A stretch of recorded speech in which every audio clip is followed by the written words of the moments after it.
Do you have mortgage banking clients, and how are they using their captive? It appears like at this time of year, we're getting inquiries every other week from a mortgage banking firm. For those of you, and most of us on this call have been around a little while, we remember the AmeriQuests of the New Centuries of the world, high-flying mortgage banking firms that were minting money, but they're now no longer here with the last financial meltdown.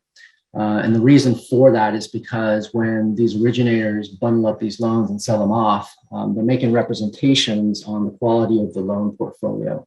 And they actually have some inherent liabilities to buy them back or indemnify the investor if there's any fraud or any other prepayments of these loans, early payoffs of the loans. If there's any type of financial loss to the investors under those covenants, they have a responsibility to make whole. And in a general course of business, that is a risk that's manageable if you have a good process. And most firms do suffer some type of losses that way. But in a catastrophic situation like we saw in the last financial crisis, that tsunami of buyback obligations is an existential risk. So the prudent people who run these operations these days remember that, they recognize it. Certainly in the last 12 months, one of the net beneficiaries of sort of our pandemic era would be the folks in the mortgage banking business with the rates being so low.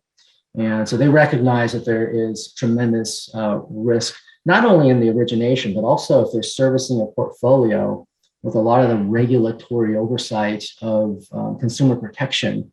If they do anything wrong, then they're going to have to defend themselves, which would be a ton of legal expense and or writing a big fine, which of course is better served if they're able to insure that type of risk within their captive. So this mortgage put-back type of policy allows them to,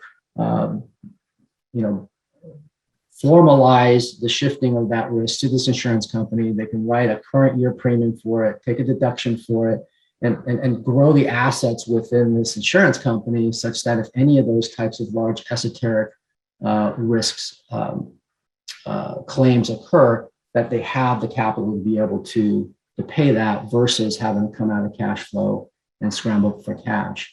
So we find these types of mortgage banking firms particularly well suited for captives. And frankly, most of them, the larger ones, are labor intensive. They've got hundreds of employees. And we're a big proponent of going self-funded on your group medical expenditures. And the captive can play a strong part in that with medical stop loss coverage or otherwise. With the mortgage meltdown in 2008, with these adjustable rate mortgages, there was a lot of shenanigans. So now when a mortgage lender, banker initiates a mortgage, they're now on the hook for 30 years for this mortgage. And if they can find any fraud in that with Freddie, Fannie, anyone else, if they can find any fraud, then you have to buy that mortgage back for that 30-year period of time. And that's a huge liability, because anyone that's done a mortgage, you could say, what's your income? Oh, it's $200,000. Well, they could, if it starts defaulting, they could say, well, it was really $199 or it was $203. I mean, it's that they can always find something to lay that liability back on the person who originated the mortgage. And that's the scary thing.